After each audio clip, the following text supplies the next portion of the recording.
So, I've been having this problem. So on the moon, you know that gas station I put there? The only way to dock with it is from the top, and in order to do that, you would need the tanker, the fuel tanker, to hover in the air while positioning for docking in gravity. And docking in gravity 10 feet above the surface of the planet is where I draw the line. I'm not going to try to do that, and instead set up a new design in here, a different harvester and refinery to put on the planet, and the other one I'm going to scrap for parts, and the people stationed on that one are actually going to be moved to a habitation module next to this one after I'm done positioning it. That is, if this even works, which it might not, but we'll see.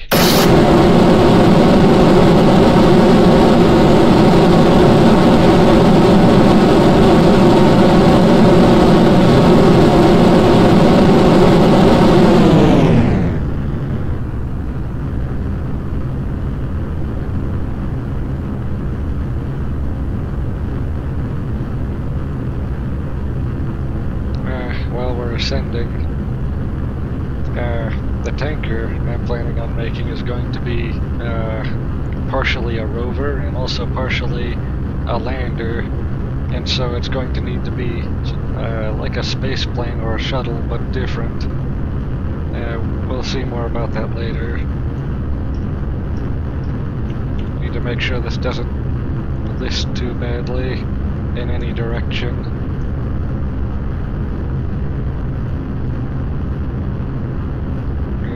It's wanting to pull back, probably because what's in here is not weighted perfectly, and that's going to be a challenge actually.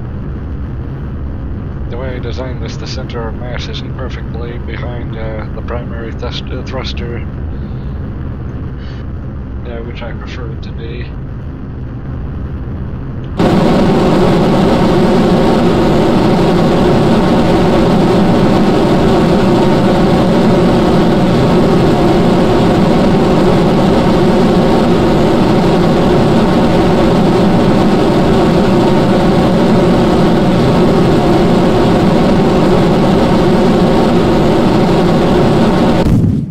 Say behind? I meant to say ahead.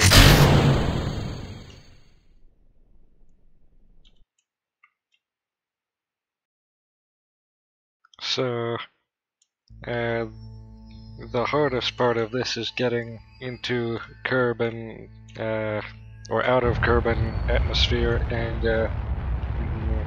the center of the gravity well. Most of the fuel we're using is actually going to be getting the apoapsis up to about here-ish, and then getting it from there to out here is going to take almost no fuel at all, because that's how these things work. And then once we have the apoapsis at the furthest possible from the planet without deorbiting from it, at the apoapsis we'll have the most control over the periapsis possible. And then we just lower that to, oh yeah, I forgot to mention, I put a ComSat cage around the moon, and so it's very unlikely we'll fall under a communication shadow within the foreseeable future. As you can see, actually, looking closer, there's only one shadow right now, and it's very small and about here, and it won't even last for very long. Actually, you see, this makes contact here and here, so everywhere but about here has access to this satellite. But then, hold on a second. Oh, did you see that approach? Hold on, I'm going to be taking that instead of the usual one. But as I was saying, the shadow that this one projects is covered by these two, mostly, almost entirely actually. And so, by process of subtracting shadows, the shadow is diminished to almost unnoticeable levels, and if I position even more satellites in a cage around this, it would be even more unlikely to produce a shadow. Now the reason for this particular configuration... hold on a second. There. Yeah, that looks like a pretty good approach. Coming in from behind. Anyway. The reason for this particular shape is because these two 90-degree out-of-phase polar orbits both cover each other's weaknesses pretty well, but then finally this equatorial orbit covers the rest of it. And so you can't really improve this very much beyond just adding more satellites in these gaps here. And I could just build cages like this around every planet that I go to, which I probably actually will. And how I did it was, I sent up a rocket that contained a 3-pack of ComSats, fresh out of the factory, and I positioned it in this equatorial orbit, and then I deployed all of them, and one of them, actually 2 of them, I broke off at here to go in this orbit, and then one of them from there I broke off to go in this orbit here, just by firing the thruster either normal or anti-normal according to the orbit. And these are all in the highest possible orbit around the moon as well, and so the projected shadow is diminished even further by that. If you fly something close to the surface, it projects a pretty big shadow. So say you have a surface ComSat. Why you would ever have that, I don't know. But its shadow would basically be almost 180 degrees like this, because the surface just next to it would be blocking most of it. But way out here, you see, it's projecting the communication down at a different angle. And it all has to do with how many degrees that the moon takes up of the sky according to the communication satellite. And so if you were at the communication satellite and the moon was taking up 5 degrees round of the sky, and then it would be projecting a 5-degree round shadow behind it in polar coordinates, 3-dimensional polar coordinates. But enough about polar coordinates. We can still do a lot to clean up our approach, actually. What about firing normal?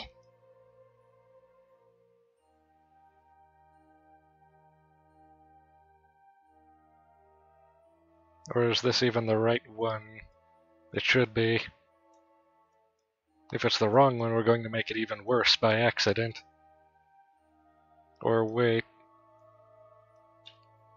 Am I thinking of normal or the other one? No, that's normal. Yeah, look at that. It's rounding up. There. So now you can see our approach is pretty good. And look at that. I think, yeah, look at that. So our current orbit is really small and very eccentric, as you can see, going like this. But using the gravity assist from the moon, we could get into an orbit this big, which is much more ideal. I think it's a much higher energy orbit. And so we could do that to save fuel efficiency. Or we could just use it to get to the moon, because we don't want to be anywhere but the moon right now.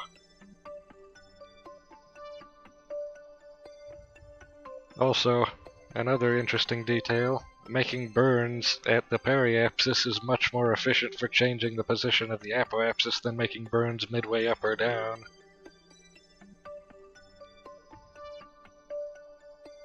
But enough about science. We'll probably quick save before going further.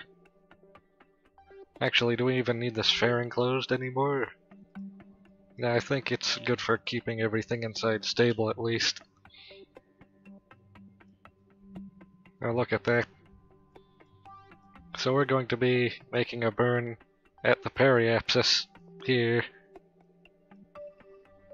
And that's going to slow us down enough to get into a good aiming position for the orbit, or from the orbit.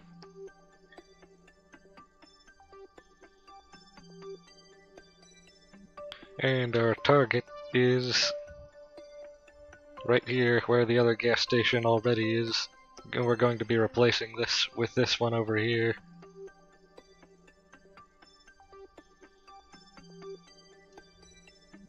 I can't remember if I remembered to put the communication antenna on this. I'm sure it's somewhere around here. I think it's actually back further around here. Or maybe I forgot to put our communication antenna on this. That would be weird.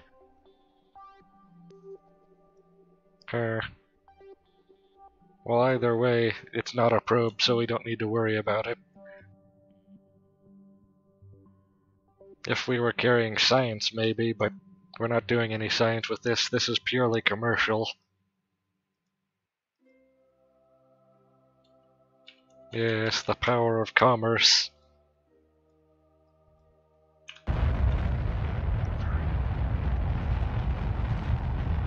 Oh, and see how interestingly the projected orbit changes.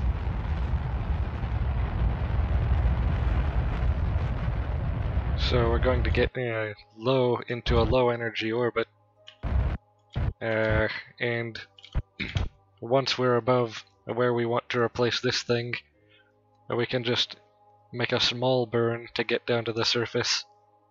And right now our orbit's off actually, so hold on. I think I know exactly how to fix this.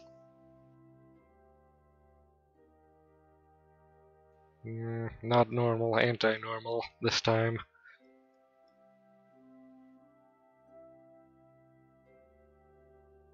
We've almost completely exhausted this this stage here.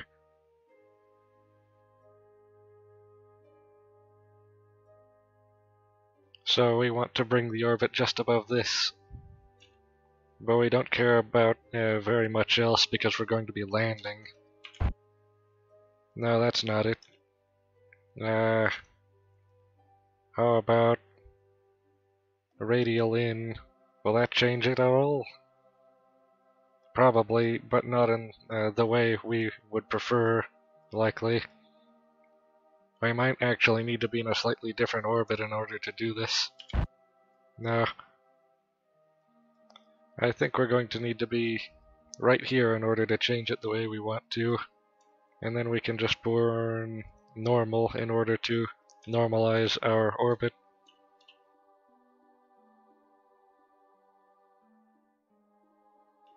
Yes, right here.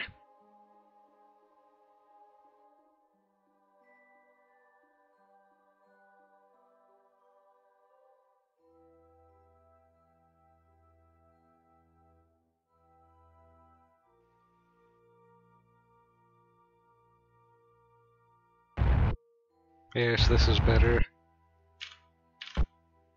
There.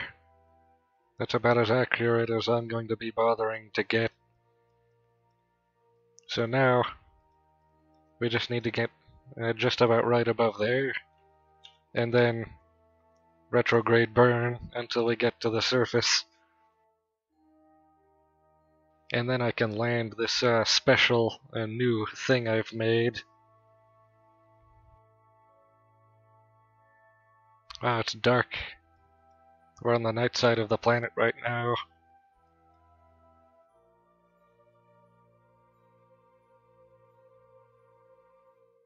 I'm going to quick save and then time warp.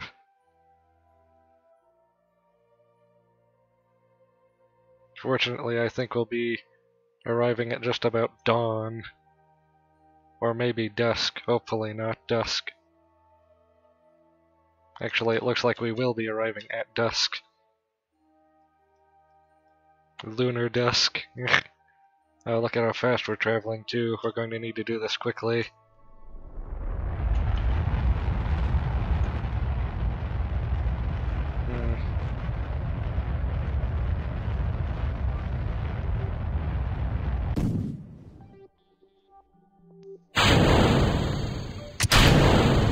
And here we go, deploying the final stage, which is this new landing unit I've made. it's a landing unit, but it's also a refinery and a rover on top of all of that. And it's using this really efficient thruster. So the plan is to have this be what's on the ground refining the resources, and then send down a tanker to pick up fuel from it while it's refining, and feed it into the tanker while it's refining it. Also the oxidizer, obviously. What would fuel be without oxidizer, except for maybe to a nuclear engine? I think that's close enough for now. The rest of the way we can travel on land if we wanted to. Yeah, we can do all of the optimization once we land. I forgot to put lights on this, and so now landing on the night side of the moon. Fortunately, we have this this altimeter that reads from the ground just below us, so we can accurately land without light. It should be fine. These wheels, I don't remember what kind of impact they're rated for, but we're going to try to land on them once we've cancelled our velocity just above the ground.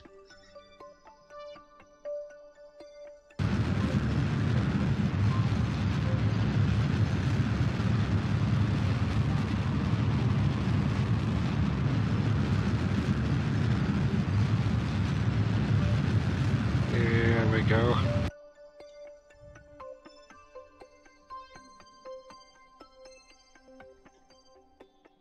This should be one of the easiest landings yet, as long as these wheels survive.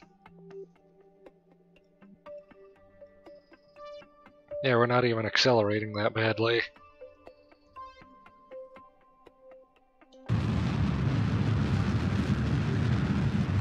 I hope...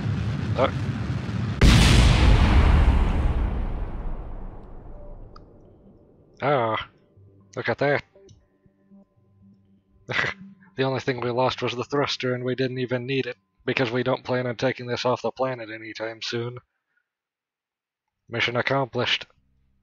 The only unfortunate side effect of this is that now the only way to get anywhere is with these wheels, which are slow. So if we want to move it over to here, it's going to take a while. I also have these parking brakes here, because I don't know how else to stop the vehicle from rolling down a hill, other than maybe positioning it on top or the bottom of a hill. But that's stupid.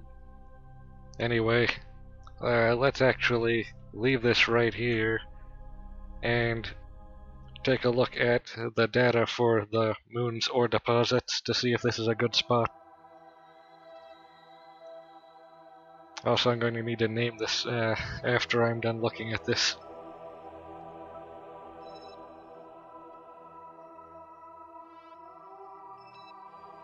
Looking good so far. Yeah, it's in the ore field. Yeah, it's in pretty much an ideal position. It's actually slightly more equatorial than the other one, which is nice. I like this color scheme better. Magenta is just such an offensive color to the eyes. Even red is better, actually.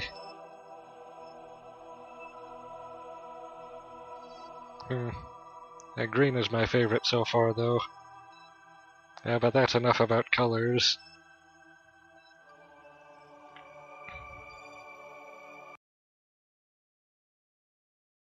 So, let's actually wait for daytime so we can see first.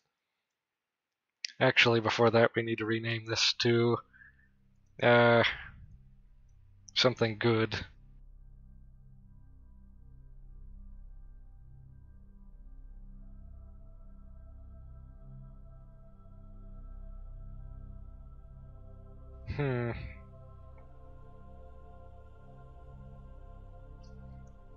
This is the hardest part of any mission.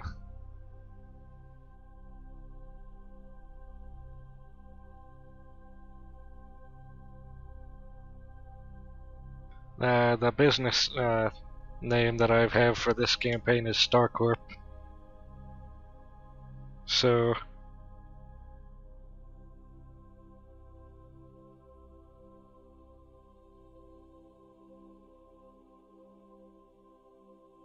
there, that's good enough for right now. What's actually the name of the other one? Oh, that's actually pretty close.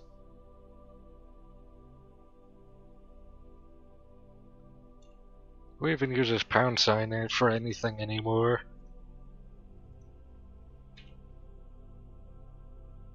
There. Consider yourself modernized. But now for the... Oh, here we go. I was pressing the wrong button. So I think... I'm almost entirely sure this moon is... has its surface locked with its orbit around Kerbin, just like the regular moon. And so the day-night cycle of the moon is actually the exact same as its period around its orbit. Which also means, I actually just thought of something, Kerbin should stay at the same spot in the sky at all times. Let's observe. Look at that. That's pretty cool.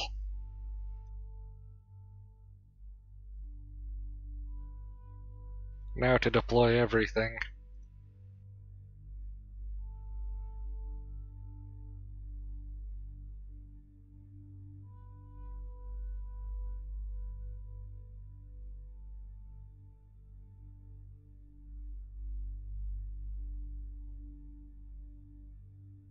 There.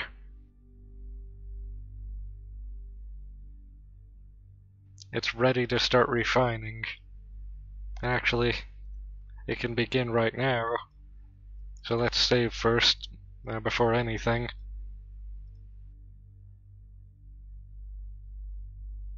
So, how much harvesting do we need to do right now? Actually, we can probably turn on all of these and it still won't overflow the refiner itself. Yeah, I think that's the rating for how overloaded it is. This thermal efficiency is decreasing. I might not have, oh. Huh. I didn't know this was a thing. Did that work? I'm not sure. It should be working. Let's actually time warp to see. Oh, that doesn't look good. Well, at least it's stabilized. I probably should have put more radiators on it. But it looks like we are replenishing fuel pretty quickly, and we have enough electric charge from these solar panels to keep it up. My only concern is nighttime, because watch this. Oh, what's this? It still has enough electric charge? Impossible. How could this be?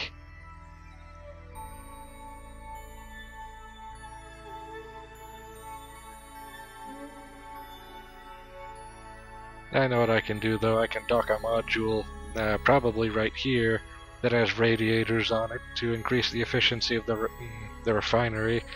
But as you can see, we are now full on ore, oxidizer, and liquid fuel, which means this works perfectly. And so the reason I did this, I made this and put it here, instead of keeping the other refinery, is because these docking ports here are a lot easier to access from the ground than the other ones were from the air.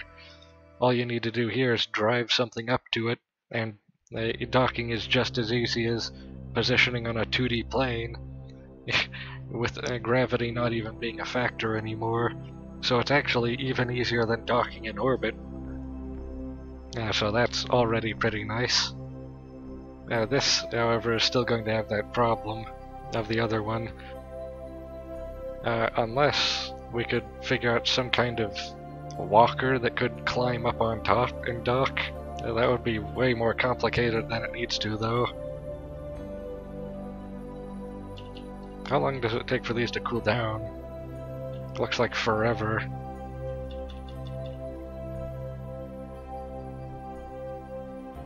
Every time I come out of time warp, these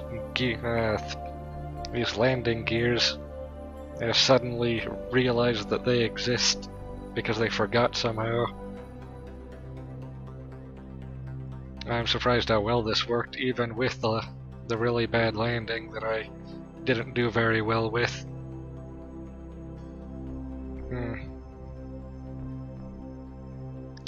The other refinery should be, let's see, east.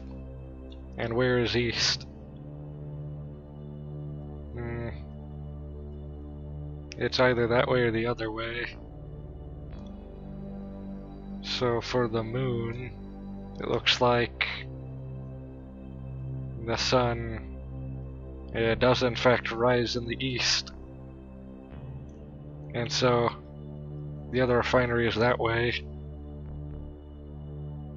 And by the looks of things, probably around here somewhere. Possibly around here. Or here. In fact, we could go check right now. Yeah, that would be fun. I should have made some kind of a action group for retracting these and deploying them. I'm also going to want to put these away while I'm driving. These I don't think will be a problem, though.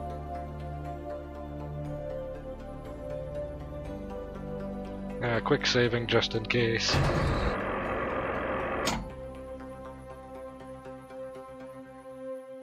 And I don't think we have access to physics warp right now. So this is going to take an amount of time.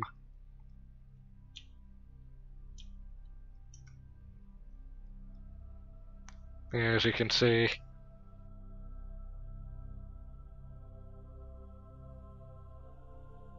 But we are picking up speed, so that's nice. I also know... Oh, that's going to be a reload.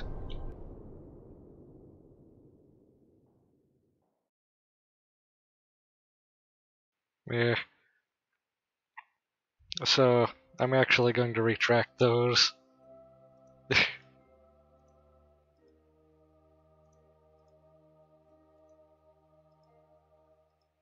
There. Now, as I was saying, we're going to point directly east and then slightly to the right because we know it is to the east, but also somewhat south as well. That's weird. Notice how seeing double on the terrain. It looks like the tile is being mapped twice for some reason. Very disorienting. Also, we can see here on the navigator. It should be just ahead. And depending on the size of the moon, it could take a few minutes or a few seconds to get there.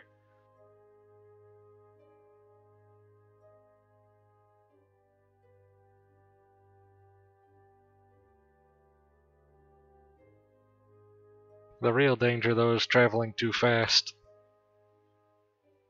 As we saw earlier.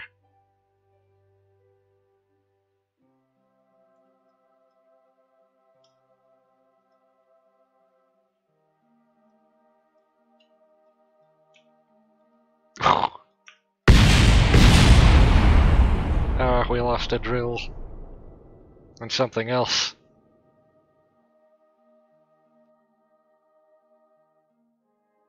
Yeah, that's pretty far away. A few craters away, actually.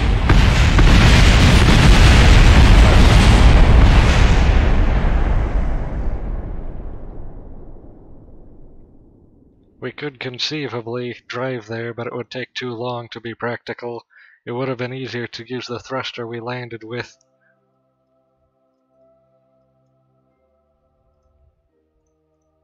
So instead of that, I'm actually going to take a look at a few other things quickly.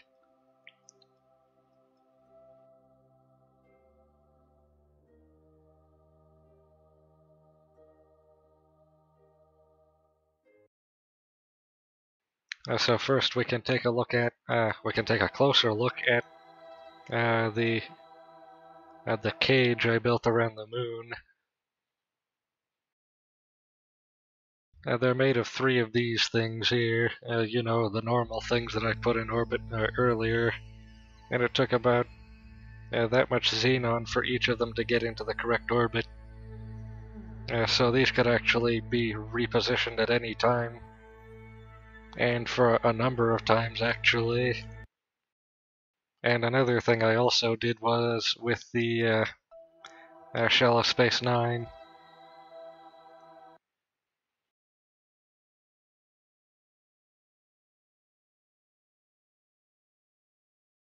Here you can see I put this module on here, which is a science center and a habitation. And I also docked this ship over here. This ship I made to be more compatible with the stations, to be also in a similar shape to them. It's kind of a mix between the station core and the spoon lift, as you can see. So it can actually do a lot of the things of both of those. Only there's only a single large docking port on the front, but there are compatible docking ports for the other 2 types. But it's also pretty minimalistic, other than the double reaction wheel it has for hauling large cargo. Because of the nuclear engines on this thing, it could conceivably travel to other planets. Also, I figured out how to refuel things by holding Alt and selecting them, as you can see here. Which means I'm actually going to need to refuel this soon because I'm running out of refuel on the station. Going to need to send up a tanker. Fortunately, we haven't run out of xenon yet, and Bono propellant is still almost completely full. And we don't ever need to resupply electric charge because science. Yes, that over there is why. But also partially these things right here. What else? I think this shuttle is going to be pretty useless for our needs, actually. One of the only things we could really do with it is transport things between stations. Or maybe transport the small modules at a time like that thing we brought up with it. This thing is actually more useful. And also more extensible. This thing is an awkward shape to work with. But that's enough about that.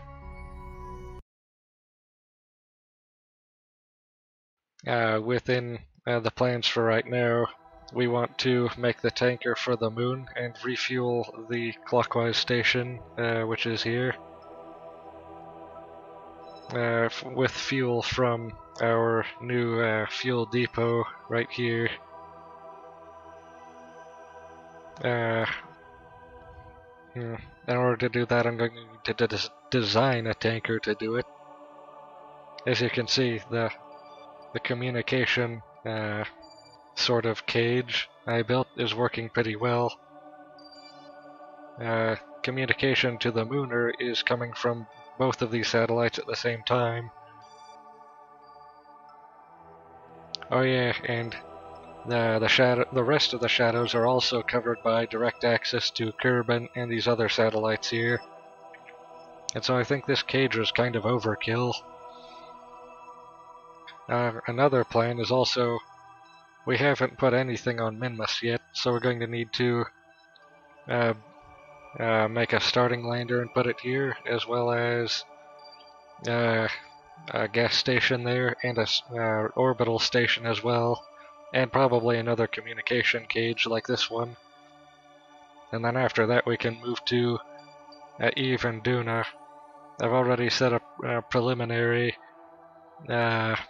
relay a node around Duna, and I could put one around Eve soon if I wanted to. And then after that we're probably going to do Moho and Drez, and then move out from there. But that's future things.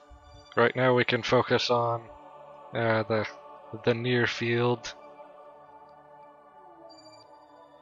I think I might actually want to position another fuel station in high orbit around Kerbin, just as a sort of a dock between the Kerbin subsystem and the whole Kerbal system.